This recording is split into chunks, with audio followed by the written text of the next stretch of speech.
अस्सलाम वालेकुम, मैं हूं इश्तियाक दुंदल। आप मेरा यूट्यूब और फेसबुक चैनल देख रहे हैं, देखने का बहुत शुक्रिया। अरशद शरीफ साहब की शहादत के बाद जिस तरीके से इस मामले के ऊपर सियासत करके पॉइंट स्कोरिंग करके इस मामले को मतनाज़ा और मशकूक बनाया जा रहा है, यकीनी तौर के ऊपर वो काबिल तशवीश है। हमने देखा कि जो अरशद शरीफ साहब की वालिदा हैं, उन्होंने भी खुलकर अपने तहफ़्फ़ुज़ात और खदशात का इजहार किया है। उन्होंने चीफ जस्टिस उमर अता बंदियाल साहब को एक खत भी लिखा है। इस खत में उन्होंने क्या लिखा है, उनका मुतालबा क्या है, उनके शुकूक व शुबहात और तहफ़्फ़ुज़ात क्या है, वो क्या चाहती हैं, और इसके साथ साथ किन वजूहात की बुनियाद पर यह कहा जा सकता है कि अरशद शरीफ साहब का जो केस है उसको वाकई मुतनाज़ा बनाया जा रहा है। आज के विलाग में हम जरा इन्हीं इश्यूज के ऊपर और इसी हवाले से जरा बात करते हैं।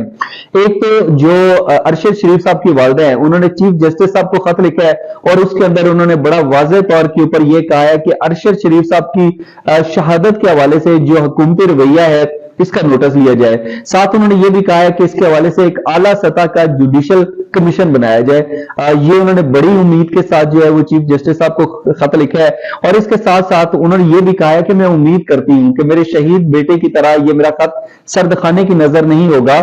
और इसके साथ उन्होंने ये भी कहा कि ये मेरा पहला और आखिरी खत है। यानी इस खत के अंदर एक जो मां है उसकी उम्मीद जुड़ी हुई है। इस खत के अल्फाज को अगर आप देखें तो यकीनी तौर के ऊपर वो जो मां है जिसने अपने बेटे को, अपने लगते जिगर को इस तरीके से इतने मुश्किल हालात के अंदर जिस तरीके से खुद से अलग किया होगा कि उसको मुल्क छोड़ने पर मजबूर किया गया, यकीनी तौर के ऊपर उस मां के दुख, दर्द, तकलीफ और कर्ब का अंदाजा लगाया जा सकता है। लेकिन बहरहाल अब देखना यह है कि अरशद शरीफ साहब की जो वालिदा हैं उनके इस हवाले से तहफ़्फ़ुज़ात और खदशात क्या हैं और वो क्या समझती हैं, किन वजूहात की बुनियाद पर उनको लगता है कि ये जो मामला है ये मुस्बत अंदाज से आगे नहीं बढ़ रहा, अपने मंतकी अंजाम की तरफ नहीं पहुंच रहा, बल्कि इस मामले को मुतनाज़ा बनाया जा रहा है। और फिर साथ उन्होंने एक ये भी कहा है कि अगर जो है ये वाले 3 काम कर लिए जाएं तो उनको ये लगता है कि अरशद शरीफ साहब की जो शहादत है उसका किसी न किसी हद तक मुदावा हो जाएगा। उनका दुख, उनका दर्द, उनकी तकलीफ जो है वो किसी न किसी हद तक कम हो जाएगी।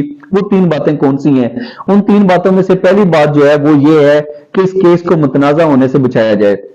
अब इस केस के ऊपर हम देखते हैं कि एक सियासी जमात जो है वो दूसरी सियासी पार्टी के ऊपर इल्जाम लगा रही है, वो वाली उठती है तो उन लोगों के ऊपर इल्जामात लगाना शुरू कर देती है और बजाय इतने यकीन के साथ बात करते हैं जैसे उनके पास एविडेंस है, हर तरह का सबूत है, हर तरह के शाहिद हैं। शाहिद मांगे जाए तो कुछ नजर नहीं आ रहा। बहुत सारे लोगों ने एस्टेब्लिशमेंट के ऊपर इल्जाम लगाया, बहुत सारे लोगों ने रा और सीआईए के ऊपर इल्जाम लगाया, बहुत सारे लोगों ने यह भी कहा, बहुत सी जगहों के ऊपर यह आया कि अरशद शरीफ साहब जो थे वो कीनिया के अंदर जो शरीफ बरादरान हैं उनकी कुछ इन्वेस्टमेंट्स थी, अब उसके हवाले से कीनियन जर्नलिस्ट के साथ मिलकर इन्वेस्टिगेट कर रहे थे, इसलिए उनको रास्ते से हटाया गया। अब बज़ाहिर बहुत सारी बातें हो रही हैं, इनमें से कौन सी बात हकीकत पर मबनी है, सच पर मबनी है, उसके बारे में नहीं कहा जा रहा है। ये सिर्फ मैंने ये बताया है कि सोशल मीडिया के ऊपर और लोग किस तरीके से बात कर रहे हैं। तो जब इतने सारे इसके पहलू निकलेंगे तो फिर ये केस अपने मंतकी अंजाम को कैसे पहुंचेगा और इस मामले पर आखिर सियासत क्यों की जा रही है। और इसके साथ साथ जो है अरशद शरीफ साहब की वालिदा है, उन्होंने एक तो ये कहा है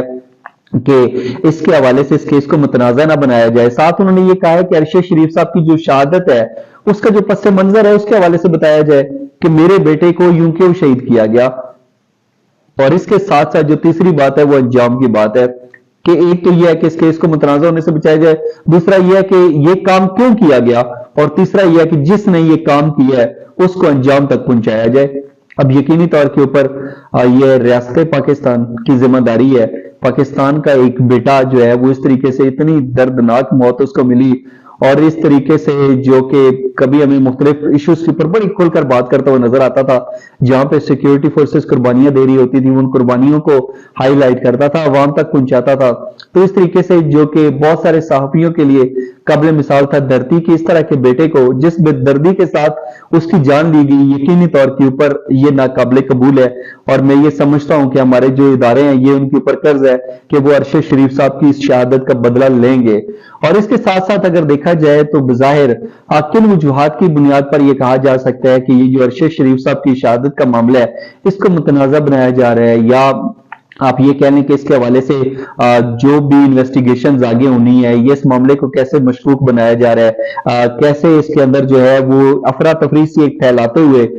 ये कोशिश की जा रही है और ये तासर देने की कोशिश की जा रही है कि किसी भी तरीके से कोई भी जो इन्वेस्टिगेटिव टीम है वो असल हकायक तक ना पहुंच पाए। लोगों को गुमराह करने की जो है वो कोशिशें की जा रही हैं। अब इस हवाले से अगर हम देखा जाए तो कौन कौन सी अहम जो है वो 4-5 पॉइंट्स हैं जिनकी बुनियाद पर कहा जा सकता है कि अरशद शरीफ साहब का जो मामला है वाकई उसको लटकाने की, खुदे लाइन लगाने की और हकायक तक ना पहुंचने की और हकायक को छुपाने की भरपूर कोशिश हो रही है। सबसे तो पहले हम बात करते हैं जो कीनिया की पुलिस है उनके, अगर आप मौकफ को देखें, उनके आप रद्द-ए-अमल को देखें तो उसके अंदर भी उन्होंने बार बार जो अपने स्टांस था, अपने मौकफ था, वो उसको तब्दील करते रहे। कभी उन्होंने कहा जी कि वो एक बच्चा अगवा हुआ था, हमें उसकी तलाश थी, बाद में बच्चा मिल गया। कभी उन्होंने कहा कि हमें कुछ स्मगलर्स जो थे उनकी तलाश थी, वगैरह वगैरह। हम देखते हैं कि वो जो कीनिया पुलिस की तरफ से एक होता है ना कि फुल एंड फाइनल आप हकायक पर मबनी एक जो बयान है उसको फाइनली जो है वो सामने लेकर आ जाते हैं। ऐसा नहीं हुआ। कीनिया की पुलिस की बार बार उनकी तरफ से आखिर इस मौकफ को तब्दील क्यों किया गया, ये खुद बहुत सारे सवालात को जन्म देता है। और इसके साथ साथ हमने देखा कि जब पाकिस्तान में से एक तहकीकाती टीम ने वहां का दौरा करना था तो उसमें हमने देखा कि एक ISI के लेफ्टिनेंट कर्नल भी शामिल थे, बाद में उनका नाम जो है वो हटा दिया गया। उसके हवाले से भी बहुत सारे खदशात ने जन्म लिया कि मतलब एक नाम पहले लिखा, 3 थे 2 हो गए। तो उसके ऊपर भी लोगों ने बहुत सारी बातें की कि आखिर उस नाम को क्यों हटाया गया। और फिर अभी जो सुनने में चीजें आ रही हैं, जिस तरीके से लोग बातें कर रहे हैं, वो बज़ाहिर ऐसा नजर आ रहा है कि ये जो तहकीकाती टीम है इसको भी शक्कुक व शुबात की नजर से देखा जा रहा है कि कहीं ऐसा ना हो कि वहां पे जाएं और इनको अगर कुछ एविडेंस मिलता है तो उसको जाया ना कर दें। अब यकीनी तौर के ऊपर ये एक सियासत का रुख भी हो सकता है कि आप कोशिश करते हैं कि कोई भी जो बंदा है वो हकायक तक ना पहुंचे, इसलिए आप कुछ चीजों को मुतनाज़ा बना देते हैं। मतलब अगर तहकीकाती टीम अपनी तरफ से भरपूर कोशिश भी कर ले तो उसके ऊपर आपने एक लेबल लगा दिया कि नहीं जी, आप हमें जो भी रिजल्ट देंगे, जो भी आपकी फाइंडिंग्स होंगी वो मशकूक हैं। तो फिर सवाल ये पैदा होता है कि आखिर सही जो है वो हकायक पर मबनी जो सूरत हाल थी और हकायक पर मबनी जो अदाद शुमार थे, जो सूरत हाल थी, उसको कौन सामने लेकर आएगा? कैसे पता चलेगा कि आखिर ये जो एक घटिया और गलीज काम हुआ ये किसने किया और क्यों किया? तो एक ये वाली बात भी है कि तहकीकाती टीम के ऊपर खदशात, तहफ़्फ़ुज़ात का इज़हार किया जा रहा है, उसको भी शक की निगाह से देखा जा रहा है। और इसके साथ साथ अरशद शरीफ साहब की जो वालिदा हैं, गालिबन उनका ये भी ख्याल है कि एक रिटायर्ड जज की सरबराही में कमीशन बनाया गया, तो इससे आप जो है हुकूमत की बदनियानती जो है आप कह लें कि वो जो है वो शो हो जाती है, उसके बारे में पता चल जाता है। ये नहीं कि वो कह रही है कि नहीं, ऐसे एक रिटायर्ड जज की सरबराही के अंदर कमीशन बनाना, उनको लगता है कि नहीं ये तो बिल्कुल जो है ना हुकूमत ने साबित कर दी है कि ये जो है बददियानती के ऊपर जो है ये एक मबनी कदम है, तो वो इस पर भी मुतमिन नहीं है। फिर उसके साथ साथ उन्होंने कहा कि अरशद शरीफ साहब के हवाले से कि जब अरशद शरीफ दुबई चला गया तो हमने कहा कि अब जो है मेरा बेटा जो है वो महफूज है, लेकिन उसके बाद उन्होंने कहा गालिबन हुकूमत के ऊपर इल्जाम आयद करते हुए कि हुकूमत ने जो है मजबूर किया कि अरशद शरीफ जो है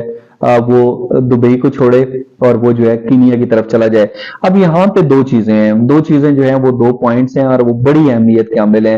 एक तो ये है कि मिसाल के तौर के ऊपर क्या वाकई हुकूमत की तरफ से अरशद शरीफ साहब के गिर्द घेरा तंग किया गया और जो मुत्तहिदा अरब अमारात की हुकूमत है उनको वाकई दबाव में लाकर प्रेशराइज करके या उनको बताया गया कि ये वाला बंदा तो इतने केसेस के अंदर जो है मतलूब है, बहुत बड़ा क्रिमिनल है, इसको आप जो है वो डिपोर्ट करें, हमारे हवाले करें। और फिर उसके बाद वाकई मुत्तहिदा अरब अमारात वालों ने अरशद शरीफ साहब को 2 ऑप्शन दी कि या पाकिस्तान चले जाएं या बहरहाल जो है ना ये मुत्तहिदा अरब अमारात को छोड़ दें। तो अब यहाँ पर जो 2 पॉइंट्स हैं वो बड़ी अहमियत के हामिल हैं कि क्या हुकूमत ने जो है वाकई इस तरीके से कदम उठाया, अगर उठाया तो क्या उसका सबूत जो है वो सामने आ सकेगा। बज़ाहिर हम देखते हैं कि बहुत सारी चीजें हो जाती हैं लेकिन वो हमेशा सवालिया निशान की शक्ल में हमारे सामने रहती हैं और उसका कोई सबूत नहीं होता। अगर इस हवाले से कोई सबूत नहीं मिला तो फिर कैसे पता चलेगा कि वाकई इसके पीछे जो है वो हुकूमत मुलव्वस थी। और दूसरा ये है कि अरशद शरीफ साहब की जो वालिदा है वो कह रही है कि अरशद शरीफ 2 महीने तक जो है वो कीनिया में मौजूद थे, यानी कि 2 महीने के बाद जो है उनको शहीद किया गया। तो अब यहाँ पर सवाल ये पैदा होता है कि ये जो लोग कह रहे हैं कि पहले दिन से जो है अरशद शरीफ साहब को एक प्लानिंग के तहत दुबई से निकाल के कीनिया मुंतकिल किया गया, अगर इतनी तैयारियां हुई थी और इस हवाले से जो एक अफवाह फैलाई जा रही है, ये बातें की जा रही हैं कि अरशद शरीफ साहब के साथ ही एक बंदा था जो कि कुछ लोगों के साथ मिला हुआ था जो अरशद शरीफ की जान लेना चाहते थे, तो उन्होंने एक साजिश, एक प्लानिंग के तहत जो अरशद शरीफ साहब को जो है कीनिया फरार कराया। अब अगर कीनिया फरार करवाया, वो मुलव्वस थे, वो बिल्कुल पीछा कर रहे थे, तो फिर अगर एक करीबी बंदा भी उनके साथ मिला हुआ था तो फिर 2 महीने जो है वो क्यों लग गया? मतलब ये वाला काम तो अगर कोई पीछा कर रहा था तो वो बहुत जल्दी कर सकता था। मतलब कि अगर वो दुबई से जब उनको निकाल रहा है तो उसको पता है कौन से फ्लैट पे जा रहे हैं, अरशद शरीफ साहब कहाँ पे रहेंगे। तो फिर तो इस तरह के लोग जो होते हैं ये माफिया टाइप, वो तो बस फौरन से अपना काम जो है वो करते हैं और खत्म हो जाता है। तो 2 महीने का ये जो टाइम है, इसके अंदर क्या हुआ, अरशद शरीफ साहब का पीछा किस किस ने किया? मेरा ख्याल है कि जब इन्वेस्टिगेशन होंगी और अगर वाकई मेरिट पर मबनी शफाफ तहकीकात हुई तो फिर यकीनी तौर के ऊपर जो अरशद शरीफ साहब के कातिल हैं वो बेनकाब होंगे, वो पकड़े जाएंगे और इंशाल्लाह जरूर अपने मंतकी अंजाम तक पहुंचेंगे। लेकिन जब तक अरशद शरीफ साहब का ये जो मामले अपने मंतकी अंजाम तक नहीं पहुंचता, तब तक इसी हवाले से, इसके हवाले से अफवाहें भी फैलाई जाएंगी, उसके ऊपर बातें भी की जाएंगी, इसको जो है वो मुतनाज़ा भी बनाया जाएगा और बजाय ऐसा लगेगा कि ये केस कभी भी अपने मंतकी अंजाम तक नहीं पहुंच पाएगा। लेकिन मैं समझता हूं कि अरशद शरीफ साहब की शहादत हमारे कौमी इदारों के ऊपर कर्ज है। अब देखते हैं कि वो इस कर्ज को कितनी खुश असलूबी के साथ और कितनी जिंदा दिली के साथ जो है वो पूरा करते हैं। आज का व्लॉग देखने का बहुत शुक्रिया। आज जाने से पहले इस चैनल को सब्सक्राइब जरूर कीजिएगा और अपना फीडबैक जरूर दीजिएगा। अपना बहुत सा ख्याल रखिए। अल्लाह हाफिज।